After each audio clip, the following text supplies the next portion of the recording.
Module 3, Holds and To-Do List. Many students find themselves not able to register for classes, or their financial aid hasn't paid to their account yet.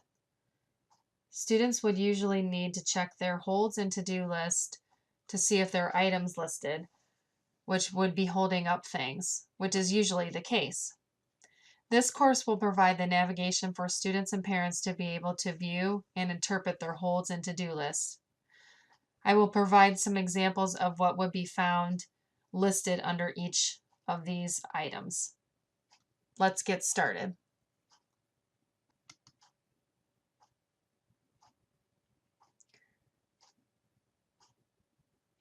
First, you want to go to My BGSU, then enter your username and password, and then log in. And then, of course, if you're going in your student access, you'll have to do the two-step duo. Once you do the two-step duo, this is the landing page for the students' My BGSU. This is where you'll find the holds and to-do list. You can either click on the icons here. You can either click on to-do or holds or the student center.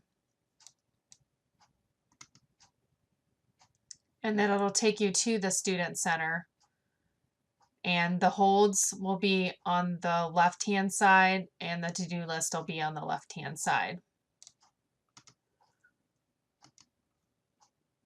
Here are some of the examples that you would see listed under the holds.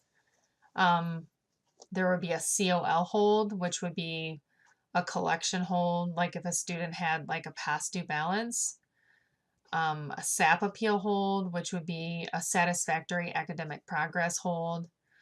There would be a registration hold. If a student was taking student financial aid and they didn't sign the promissory note for the student loans, they would have a master promissory note hold.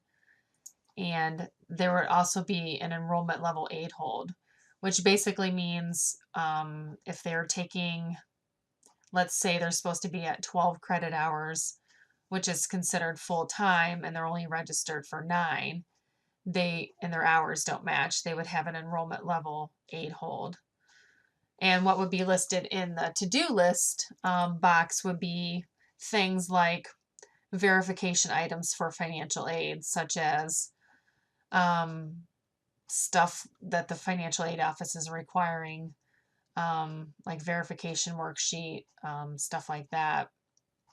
And like the entrance counseling would be stuff for the student loans. Like if they were taking the student loans, they would have to do the entrance counseling. Another example would be if the student had an alternative private loan, for the financial aid to certify that loan on the student's behalf, the student would have to do an alternative loan questionnaire. So these are basically just some of the things that would be listed in the holds and the to-do list. And as far as the parent access, they would go through their access by clicking on the Access BGSU sign on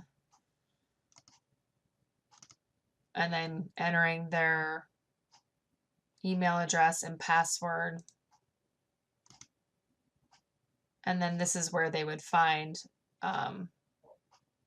the to-do list and holds. If the student granted them access, this is where they would click on, and it would take them to the, when they click on this, it would tell them what was under the to-do list and what was under the holds. So this would be the parent access. If the student granted the parent access, this is where they would find that information. So let's recap the holds in the to-do list. This is basically stuff that would be under the holds. Collection hold, which would basically mean that you had a past due balance. A SAP appeal hold would be something through financial aid, like you weren't, it was satisfactory academic progress. Enrollment level aid hold, which basically means your hours aren't matching. master promissory note hold, which means that you haven't signed the promissory note for the loan, and a registration hold is holding up registration. And under the to-do list is verification items, which is basically things that are holding up your loans. And that's items that the financial aid office is requiring that you do. The entrance counseling is at studentloans.gov that you would do for the loans. And that's same thing with the promissory note. You have to do both of those two things to get the loan. Alternative loan questionnaire um, is for the financial aid office to certify the loan on your behalf. And the last thing would be the financial responsibility agreement, and all students have to do that just one time. And that would be under the to-do list. And those are basically just some of the things that are found under the holds in the to-do list. So it's very important that you check your hold and to-do list, because this holds up things. It holds up registration, it holds up your financial aid. So it's important that you check these things frequently, or check these items frequently. So I hope this was helpful, and there is a quiz at the end of this tutorial. So, and there is printable instructions. Okay, thank you for watching.